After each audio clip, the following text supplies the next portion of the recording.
সামনেই বিয়েবাড়ির সিজন, আর ঘটা করে আনুষ্ঠানিক বিয়ে মানেই মধ্যবিত্তের সঞ্চয় নিয়ে একটু হলেও টানাপোড়েন।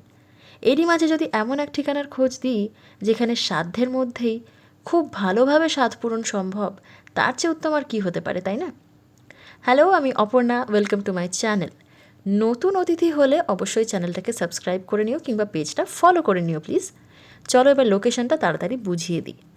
যারা মেট্রো লাইনে আসবেন তারা এমজি রোড বা মহাত্মা গান্ধী রোড স্টেশনের 3 নম্বর গেট থেকে বেরিয়ে এগিয়ে আসবেন সেন্ট্রাল অ্যাভিনিউ ক্রসিংয়ে।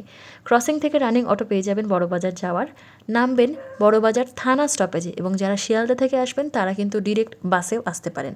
এখানে এসে যেমনটা আমি দেখালাম, গলিতে ঢুকেই ডান দিকে বেঁকে যাবেন, বেশ খানিকটা এগিয়ে আসলেই বিল্ডিংয়ের উপর বড় বড় করে লেখা দেখতে পাবেন কোমাল শাড়িজ।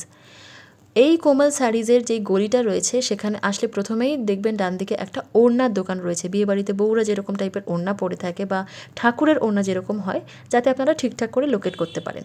সেকেন্ড ফ্লোরে উঠে আসলেই দেখবেন কোনায় রয়েছে কোমাল শাড়িজ, ওটা কিন্তু শাড়ির স্টোর। আর এই যে লেখা দেখছেন নন্দ কিশোর মহতা বলে, এটাই পাঞ্জাবি স্টোর।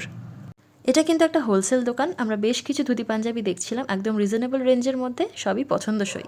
এই যে পাঞ্জাবিগুলো আমরা দেখছিলাম এগুলো কিন্তু বিয়েবাড়ি স্পেশাল। তো এখানে দেখো প্রচুর ভালো ভালো এবং নতুন নতুন কালেকশন রয়েছে। এখন ট্রেন্ডি যে সমস্ত কালেকশন জামদানি ওয়ার্কের উপরে রয়েছে, কাঁথা স্টিচের উপরে রয়েছে, তা বাদেও বিভিন্ন রকম ফ্যান্সি পাঞ্জাবিও রয়েছে। শুধুমাত্র বিয়েবাড়ি স্পেশাল নয়, আরও বাদবাকি সমস্ত ফেস্টিভ সিজনের কালেকশন তোমরা এখানে দেখতে পেয়ে যাবে। এইগুলো হচ্ছে আমাদের বাড়ির হবু বরের পাঞ্জাবি, মানে আমার মামাতো দাদার বিয়ে সামনেই, তো ও এই পাঞ্জাবি ধুতিগুলো কিনেছে।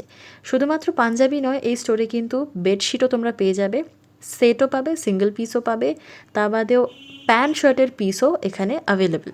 এর থেকে বেশি কিছু দেখানো সম্ভব ছিল না, কারণ বেশি ভিডিওগ্রাফি ওনারা অ্যালাউ করেন না। তো আজকের ভিডিওটা হেল্পফুল লাগলে একটা লাইক করে যাও প্লিজ।